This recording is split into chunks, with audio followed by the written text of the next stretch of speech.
What is good, YouTube? Is Aaron back here with the channel, and today we're going to be doing a competitive ranked ladder review match. I've been playing on the Rift and Runes Discord server ladder for a lot the past, I don't know, few weeks since it got released. I think top 5 or top 10 at the moment, so really enjoying set 2 format. Looking forward to Vegas. That's what I'm preparing for the most right now. And yeah, I'm just going to hop right into it. I've been playing a lot of the meta. If you have any decks you want me to try out moving forward with, like, hopefully some like quality opponents, feel free to let me know in the description down below. As of right now, I've just been prioritizing the decks that I perceive to be the best. Kai'Sa, Draven, I played a little bit of Aurelia. But yeah, Kai'Sa is the deck that I'm the most familiar with from set 1. And I've just been trying to like figure out why it's performing worse in set 2. Obviously, we know Draven's a strong deck, but like this deck has a lot of removal. Theoretically, it should have a solid matchup. So this is what I've been playing the most part over the past week or so, and I think I found a list that I'm pretty happy with at the moment. I'm just gonna like brief overview it. Just obviously a lot of removal. We've got Falling Star, Hextech Ray, 2 Singularity, and 2 Void Seeker. And then 1 Longsword, just as like an additional combat trick, along with 2 Blood Rush. And then obviously Stupefy, we've got 2 Retreats, and I've got 2 Time Warps as the 2 last spells. This is a card that I've been like kind of high and low on over the course of time, but I think in set 2 it's like pretty necessary in order to get some of those last points. Obviously there's more counter spells in the format. You can't always guarantee this card's going to win the game, but in those spots where it's going to, like, it will win you some unwinnable games, and I think that reason alone is good enough for it. In terms of the 2 drops, we've got 3 Plundering Poro, 3 Student, and 2 Sentry, along with 2 Lecturing Yordle, 3 Darius, 2 Watcher, 2 Hopeful, Brynhir Thundersong, and the second Kai'Sa.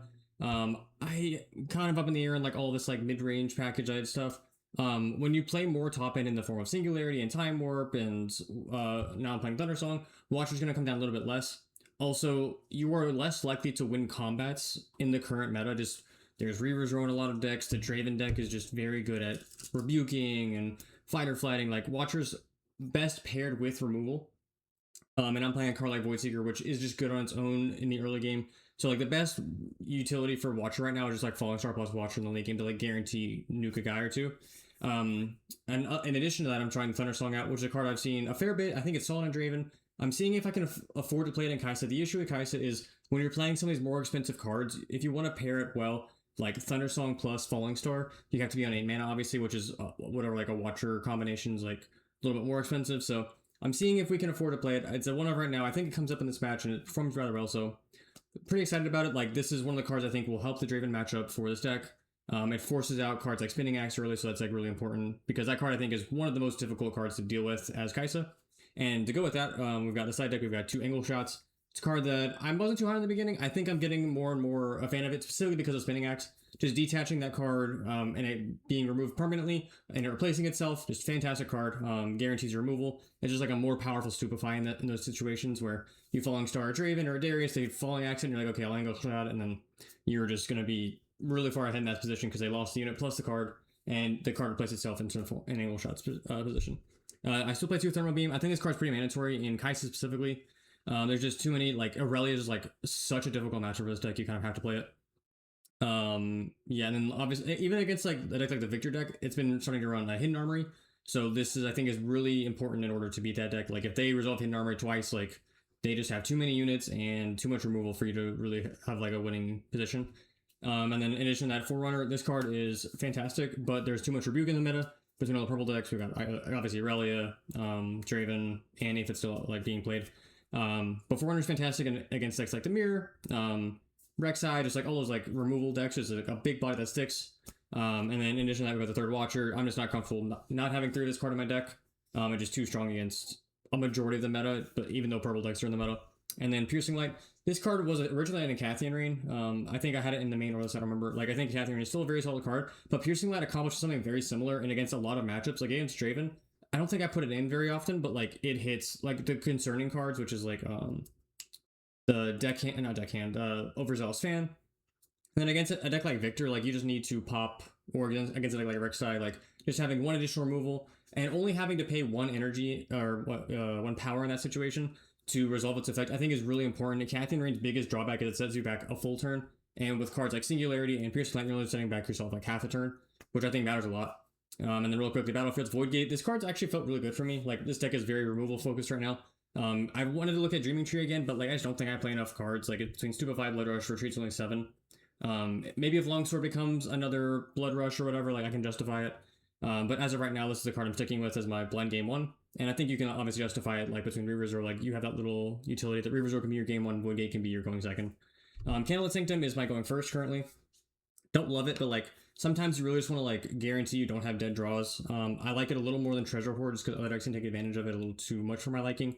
And then Reaver's Row is something I'm probably gonna end up cutting, just because of how much Draven utilizes it. But again, with how much removal I'm playing, my assumption is that it's gonna be pretty hard for them to take advantage of it to the fullest extent. Probably get some cutting, but I'm pretty confident of Voidgate and Sanctum and Reaver's Row up in the air. I think solid enough right now that we're gonna stick with them. So, alrighty, and here we are with it. We've got match against Draven. Obviously, one of the decks that we are identifying as just one of the strongest offenders, or let's say strongest perceived decks of the format. Something that we expect to see a lot of, just very broken leader that is not balanced, honestly. So I forgot to reveal, obviously. So we're here, Zon Warrens versus Voidgate. This is actually, I played a match right before this, and this was the second Draven in a row that led Zon Warrens. I don't love this battlefield in the deck, but it just seems to be a trend. We'll see if it sticks, like, maybe very late in the meta, where decks are just, like, very anti-Draven. Like, there's a lot of Victor, a lot of, like, removal Kai'Sa, like my deck, and you're not able to, like, actually combat people, then Zon Warrens being able to get you that value is good. But I think right now the meta is still in a position where like you're gonna win enough combats between like Rebukes and Fighterflies and just like natural big units that you don't need the Zon Warrens. I may be wrong in that. But there's also a card like Cold Shot that you can play in the deck. Like I don't know if we're at the point where we need Zon Warrens. Yeah, so we got Poro Retreat, Blood Rush, another Poro, Voidgate, and Falling Star. So really solid early game hand.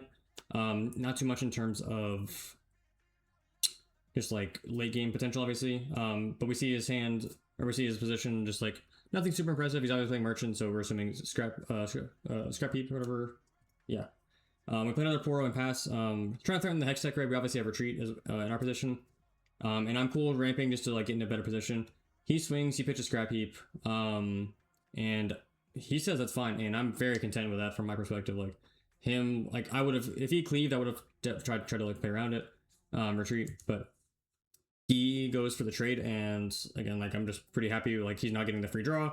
I already got my Conquer, my point, my coin. Like all this is fantastic for me. Yeah. So we just like chill out. And yeah, he goes for Treasure Hunter plus Noxious Opal, and we have not too many options here. I think we go to Conquer with Poro, or we can just like develop Kai'Sa. We can swing with Poro, we can bounce it with Retreat, replay it, and like leave a Voidgate. Like I think we have a few different options, but none of them are like fantastic. In these positions, I generally just like developing my units and not giving Draven free Conquers. So if I had to guess, I just like develop Kai'Sa and pass. Falling Star is way more necessary on a card like Draven or Darius than to try and spend it in this position. If I have a Stupefy, I would probably spend it because he's only on 1 mana. He can't Spinning Axe me, or Spinning like hit himself to prevent him from dying. So in that position, I'd be more used to using it. I actually think I remember I do this turn, and I liked it in hindsight. So I swing here, and I realize that I have enough removal this turn that I kind of just want to like keep the tempo up in terms of, or not the tempo, but just like preventing his tempo. Right? Like I've got 3 removal spells. The only one that guaranteed clears his board is Singularity, so I'm just going to use it and wipe everything and just keep him on the back foot. If all he does next turn is develop, then he's going to be at 0 points to my 3. I can play Kai'Sa that turn. Obviously, I can Falling Star plus Kai'Sa next turn. I'm in a pretty solid position. And now here we are. We can do a few different things, but I think developing Kai'Sa is always one of the plays. And then I have a couple of different options between Falling Star. I can play Student. I can just like hold up for Void Seeker. I think I like just developing Student and just like passing. And then obviously we have Retreat to try and check if he plays Falling Star or Piercing Ladder or whatever. We obviously have Longsword as well to prevent that from becoming a big issue. So he conquers up to 1, and he had to use a Draven to do it. So we're pretty content with where we are. He's up to 9 runes. So obviously not my favorite in terms of his runes, but like in terms of the card economy, I'm very content with where we're at. Because Draven's big advantage over Kai'Sa is the cards, and we're relatively neutral in terms of where we're at. So we draw a Retreat. Obviously, pretty rough sequence of draws from us. Like we're just kind of not dead in the water, but like if he has more units in hand, we're going to be falling behind pretty quickly. So we have a couple different options. We can, and the conclusion that I come to this turn is I want to Void Seeker the Draven to force out like any Spinning Axe, and then if he's Spinning Axes, and then I Falling Star plus Hope, the Draven plus the Hopeful, that'll wipe both. But he ends up not having Spinning Axe, and we're in a pretty happy position as a result. So we go Kaisa trying to swing. He's probably gonna have to like fight or flight here, go -1, and we're pretty content with that. So yeah, we just let it resolve. Gonna try and conquer with the Poro, pitch a retreat, get deeper in our deck. Maybe pitch a longsword. I don't remember which one I do, but one of the two. And then yeah, pitch a retreat. Get a Darius. We're pretty happy with that. We could argue to play it here. I think I end up doing because I have retreat still, and we're just like pretty, yeah. Playing Darius. I don't know if I swing or not, but I'm at 4, so being at the even interval from this position is pretty solid. And if he like tries to do something that like prevents it, like it's not the biggest deal in the grand scheme of things. Like he goes neutral in terms of cards, but like he used a relevant card, like he used a rebuke, he used whatever. So yeah, like him using a rebuke here, like he sets himself back a like quote unquote turn. Obviously, like the difference between 9 and 11 in the Darius or the Draven deck is not substantial, but like now it means I have one less rebuke to deal with as I try and push for a game later. He's obviously already one fight or flight, one rebuke, and we're gonna be pretty happy overall. So playing the student with the last spot, because now even if he like has removal for Kaisa, we still have Darius, so we still have like a big unit we can push through for the next couple turns. He goes Darius plus Bounty Hunter or Treasure Hunter, whatever it's called. He pitches another Scrap Heap, which is really inconvenient. That is the 3rd Scrap Heap he has resolved, which is very frustrating because like imagine that isn't a Scrap Heap, he has 2 cards in hand just based off of how battles worked out. So kind of whatever, but still in a solid position. We draw a Raven Bloom, so pretty annoying with like all the 2-drops, but we'll just make it work. We're at 4-4 in points. We need to make sure we score 2 this turn, and ideally try and check the Darius. This deck does like Falling Star seems like a pretty easy call to force out like a fight or flight, or then whatever else. Like, he could have like a switcheroo. Even with Edge of Night would be like inconvenient, but like we could still try and like force our way through with like a Raven Bloom and a longsword. Like we could just like force the crash. So that would probably be the plan. So we go Kaisa into the other points just to try and draw a good card. Hopefully we do. We draw a Brinier, which I think is above average. And obviously because he has a set, we can now Bryn here plus Star to either kill the Darius or kill like the Treasure Hunter plus a guy. And it also will like preemptively force out a Flying Axe or yeah. So this was like one of the better draws on my deck, honestly. I think obviously like a Time Warp would have also been fantastic, but this one just makes the situation substantially easier. Like if we go Falling Star, he has Axe, then we can go like swing with both students, try and force something out, play the longsword, do what we can, but we are in a really solid position now because we have Thunder Song, and we can also retreat this back next turn, so we can just cycle this over the 2 turns to like try and end the game that way. So he goes for the Spinning Axe, which we kind of anticipated, and then he doesn't say anything, but like we're anticipating him tanking. He fighter flights himself back, which I'm very happy with. Like it guarantees I get to 6 and I don't have to force anything. Which I wasn't anticipating at all. I thought he was gonna like just stick the guy there, and just force me to stay outed at 8, which I could have obviously, but it would have been my favorite thing to do in terms of what cards I would have had to use. We have the Time Warp here, which just effectively seals the game. And yeah, we can like choose to Falling Star, the Noxious Hole or whatever, but you can also just like play Darius and pass, and you're pretty favored, all things considered. So this is what we choose to do. I mean, yeah, I could choose to preemptively retreat as well on like the Kaisa, but we have enough units in the back that we're pretty content, and I would rather have the option to like swing with Bryn here, recall it back, and then like play it again to like guarantee my Darius kills next turn. That is the preferred line than using retreat to like deny a card that probably doesn't matter in the grand scheme of things. So, and the other reason to leave Kaisa on the board here, which is one other reason I was tanking, is it forces the Darius into Void Gate. With that, he could theoretically commit a card to this, but if he wants to just clear for free, then forcing Darius on here is good, which means in this situation, Falling Star clears Darius. Just little things that I think matter over the course of the turn of a game. Obviously, we have any Time Warp, we're very favored, but like if he leaves up 4 for hard bargain, then we need to have this contingency plan.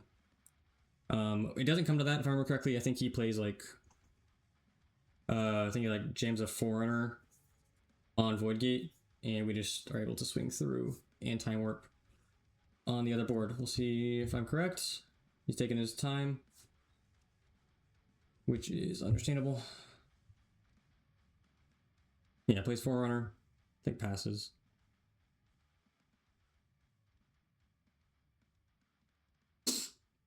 And Yeah, plays Treasure Hunter, sure.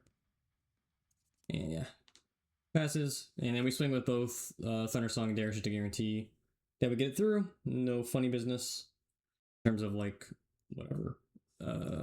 Yeah, Fight or Flight, Rebuke. Just guarantee the game. 7, Time Warp.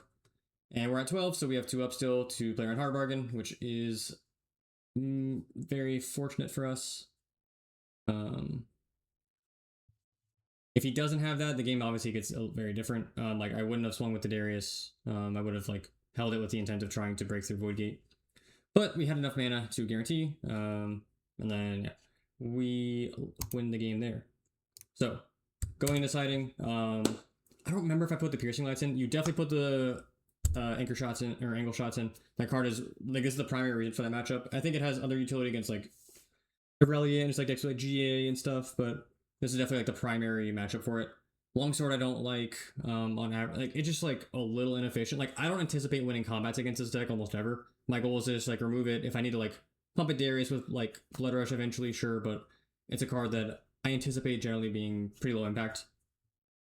So yeah, we do that. Forerunner's always not going in because of rebukes. And I think I was deciding between the Watcher and the Piercing Light. I take out the 2 hopefuls. I don't remember, like, it's just a vanilla in this matchup that's going to get swung over by, like, every meaningful card. So that's the main reason why it's out. I'm not sure this is, like, the correct setting pattern. I'm definitely going to be testing things over the course of time. Because Watcher is just too expensive, I think, on average. Like, you're required to use your removal very early against this matchup. So, let me go back to the mulligan real quick, sorry. I think it was, like, Sentry. So yeah, Sentry, Angle Shot, Thousand Tail Watcher, Ravenbloom. I think you just keep like Student, Angle Shot. Sentry is not like in a perfect world I would side this out because you don't want to give them like the free swing over it. And then yeah, the Watcher I think again a card I probably don't want to leave in. Like I think in a perfect world I was like leaving 1 hopeful and have the 3rd Watcher. The card's a little bit too expensive with the singularities and the time warps and like even Bryn here. Like if I end up putting another one on the list, like that card maybe Thousand Tail Watcher may go down like 1 post set against Draven for that reason. So we go Student Pass. He stack decks passes. Complains about some variants, obviously. 12-2 drops is unfortunate and bricking, but you know, that is card games. And here we are, we have Yordle plus Students as an option. We have Kaisa as an option. I generally try to develop the more expensive unit, that way we can weave in the 3 and the 2 drops a little bit later. Obviously if he like swings with Falling Stars, that'd be inconvenient, but haven't really been indications that he plays that. Like we saw main deck Hard Bargain, like it's less likely that, like I think those slots are probably relatively similar, like removal, negation, like those are like the utility slots of Draven, and haven't seen a reason to think he's playing it. He goes Draven into Reaver's Row, we're gonna let him have it. He goes Noxious Hopeful. And we could theoretically Singularity here, but I am very concerned with both Hard Bargain and Axe.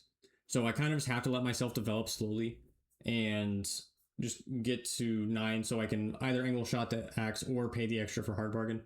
It's unfortunate because of what we have to do to just make sure we don't get blown up. Like if I Singularity here and it gets stopped for some reason, or like not for some reason, like by a reasonable card, then I think I am very unfavored. But the Draven matchup kind of gets slow if you are both just like playing in the back. Which is what we end up doing. We just like into like a little bit of a slow grind game with Kaisa value and Reaver's Row, and we're going to see who ends up getting more value over the course of the game. So he holds it too. I think he swings you with Hopeful. It makes the most sense to do so. I'm a Reaver's Row back. Now I've got 2 Kaisas in rotation. We can now be drawing up to 2 cards a turn, which is just fantastic for me. And yeah, this is, I think you can kind of see already the issue is I've got 2 Watcher and a Singularity in hand. Like I can only play one of those cards a turn, and Watcher is definitely the weakest of all of my top end, unless it's paired with a card like Falling Star, which obviously very strong. But in terms of like mana efficiency, you are using that entire turn and also setting yourself back a turn in terms of mana. So this is not my again something I'll probably change moving forward. So we have Singularity and Watcher as options. We also have Darius. Because of how expensive everything is, Singularity is one of the better options this turn because it allows me to only go down 1 mana, so next turn I'll be at 10, which is great. Like we're going to be able to scale up over the course of the game, get to 12, obviously Time Warp at some point if we draw into it. So we go Singularity, we have three reasonable options. We could obviously hit Van if we want to, but not something I'm super concerned with. So I Singularity the Draven and the Forerunner. and this plays around every meaningful 2-cost interaction, and it allows me to still like try and swing Yordle into Fan to play around a card like Rebuke, or not Rebuke, the little zombie card that like changes attack. I forgot its name. So he goes Axe on his Draven to save it. We angle shot. Perfect goal, we have Stupefy, but can't complain about having the outs. Is obviously the primary reason why we did this play. So now we get Student up to 4. And we have 1 up, so we're threatening a Blood Rush or a Cleave, but I don't really need to use any of them. I want to force, like, if he wants to trade units here, I'm super content. So I force Student here because I really want the draws off of Kaisa, which is like the primary reason why I'm doing all these plays. So he accepts the trade, which I love. And then I force the trade again with the Yordle. I think he's supposed to like just bounce back.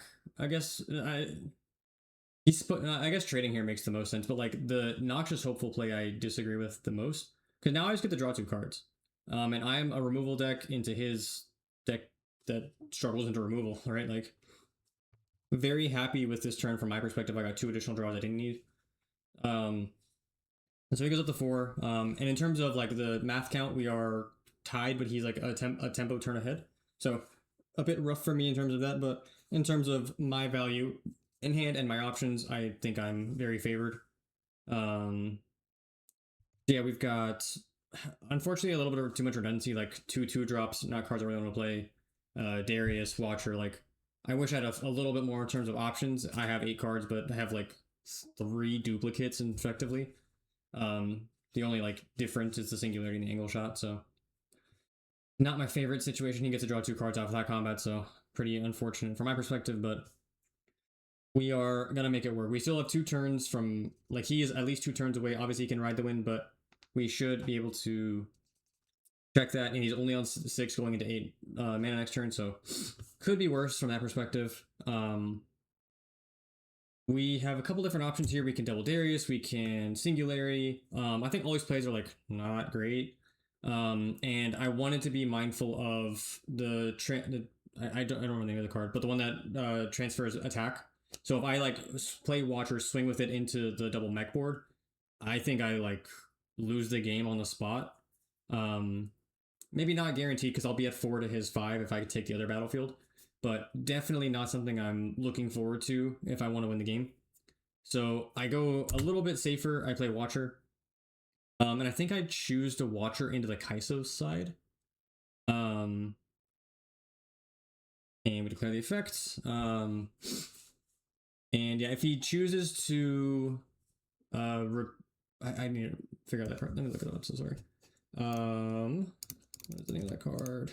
Purple. So, what is the name?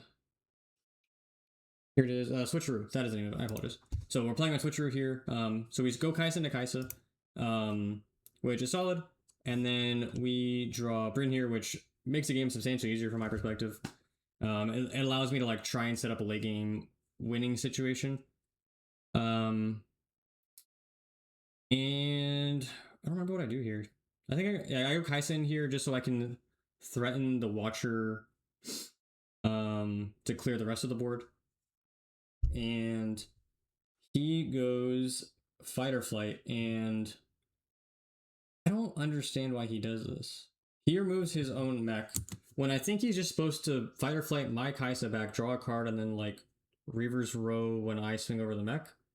Because now I just get another draw. Yeah, this just seems inefficient from his perspective. He like effectively he gave me a draw and cost himself a draw in this line. I don't know what his like last 2 mana was intended to be for, but as played, this seems subpar. And we draw Hex Decorate, which we can combo in the future with Thundersong turn or a Watcher turn. So I don't think we need to leave mana up for it, and especially on Reaver's Row where we're pretty content, just like to save our units. And we've got a lot of removal in hand now with Singularity and Ray and Watcher to combo with any of it. And we're gonna be at 10 next turn, so we've got options. I think he just... So what he does this turn, I don't agree with. I think he swings both mechs into one of the Kaisas. I think he needs to get a little greedier. I don't know his hand, obviously, but I think he needs to like scare me into like just like him getting the free value. Like I'm gonna use the Reavers either way, and him forcing both of the mechs here. Like he can obviously move it later if he needs to, but now I am less concerned with potential things that he has or whatever. I just like small things. Like in the grand scheme of things, I'm just gonna use Reavers either way, but it just like I think some there's just a small segments of things that at the high levels can matter. And in this situation, I don't think they were optimal. So he has like 10 cards in hand, which obviously is a lot. But we have this fantastic card called Brinier. And this is probably going to be the bane of a lot of Draven players' existence. He is at 8 mana standing with 10 cards. He didn't hide anything, which I'm not sure if that's a tell. Like I'm not going to read too much into it. Like he can obviously have Fight or Flight, he can obviously have Rebuke. I guess it just means like he doesn't really have like a 2-drop that he could like play and like hide. Honestly, even if you like preemptively Spinning Axe just to like get the power out, hide a card so we can like cheat out an extra card, seems like not that bad. But in this position, we're like I don't think I'm happy with the current spot that I'm in. Brynir gives me, I think, a chance that I probably wasn't gonna have otherwise. So we have a lot of power on board, or might. We've got what 15, 17 standing. And the way that we win this game is by minimizing the impact that his mana has on us. Okay, so first and foremost, remove the units from the board, because if he holds, he wins. And then second of all, we need to ideally remove the units from the board, because if we are able to hold up, let's like a board like one Reaver's Row worth of units, then he has to crack through it with Darius plus guys on only 10 mana. So that's the way that we make that happen. And I think we do that by forcing Watcher into one of the boards, which is what ends up happening. I Watcher into one of the mech boards. If he has Switcheroo, we're going to be in a bad spot. Can't really argue that. But we can like force our way over it. We can do something with Darius. Like we're going to have to try and force the game out. But we go Watcher in. I think he may be like trying to play around a Time Warp, but I'd assume that he has hard bargain just based off of how many cards he has in hand and how much mana he left up. So I want to minimize the opportunity for hard bargain to negate my whole turn. Like if I play a Singularity, I have to pay my entire turn to negate it, and then if he has like an axe or whatever as well, like I'm just shit out of luck. So I think I go for the right line. We go, I believe, Watcher into the mech side, which maybe it's supposed to go on the Kai'Sa side. I don't really have a great answer. So yeah, I tank for a while. This turn I think is pretty hard, and I don't have too many options. Like again, 10 cards, a lot of duplicates, so nothing crazy. He tanks for a little bit here. I think if he has like a Fight or Flight or something, he should just use it. Like just getting value off of that 8 mana. I think is important for him. Just like guaranteeing it. Obviously gets to cycle a card, which seems just like maximizing his value, and obviously just like guaranteeing that he gets used to these cards. Like he saw me play Bryn here last game. Like this is a card that he should probably be a little bit more mindful of. I think he goes like Reavers and just like lets it die or something.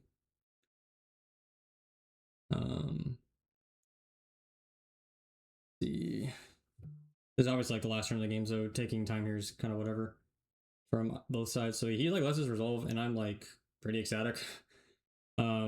And now I can do what I was hoping for, which is load a Reaver's Row. So even if I don't kill him somehow, like he has like double axe and I can't, like I have to like force trade my entire board into him, then I'm content with that. But yeah, we just go Bryn here into the other board, into the Reaver's board. So now that's like a 12 my board that even if I don't somehow, like I can out the Kai'Sa somehow probably, like, but just between swinging on my board. But just like him having to be able to clear through this Reaver's Row is now very difficult. So he chains axe here, I believe. Puts himself up to 7. I think he maybe double axe here, if I remember correctly. Which obviously makes me very happy I did not go for the Singularity play.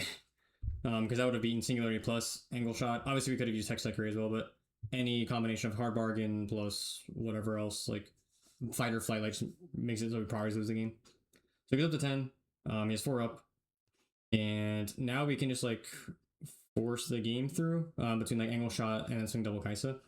And we get to swing with Kaisa first, just to guarantee that. Or now we get the check for Reaver's Road, just to, like, see what he does. Because if something changes, then on our turn we have some angle shot plus hex decoration shenanigans, but he chooses not to trigger Reaver's Row, which I think is a mistake. Again, like, you think you have to do it here. I'm not swinging this without a reason, and this is too valuable of a unit to lose in this situation. And he just kind of realizes that Brynir, like, just is game. So this is something that I think Draven players will get better at over time. Obviously, fight or flighting in the initial, if he has it, rebuking, like any of those cards, I think would have performed very well for him here. So he calls the GGs. Yeah, so this is a matchup that I expect to see a lot of in the meta. I'm not sure which side of it I'm going to be on for Vegas. I'm going to obviously test a lot of decks in the meta, but Kaisa I still think is very strong. Time War, very strong card that you're going to take advantage of. Brynir Thundersong, fantastic card. Any red deck gets to play that. And Thermal Beam, like, it's really hard to justify, or not justify, but like there's very strong cards in the red archetype that you want to take advantage of. So thanks for watching. Let me know in the comments down below any additional decks you want to see. If this was a good style of video, anything you want me to talk about in the future, and these types of stuff. So yeah, thanks for watching, and I'll see you in the next one.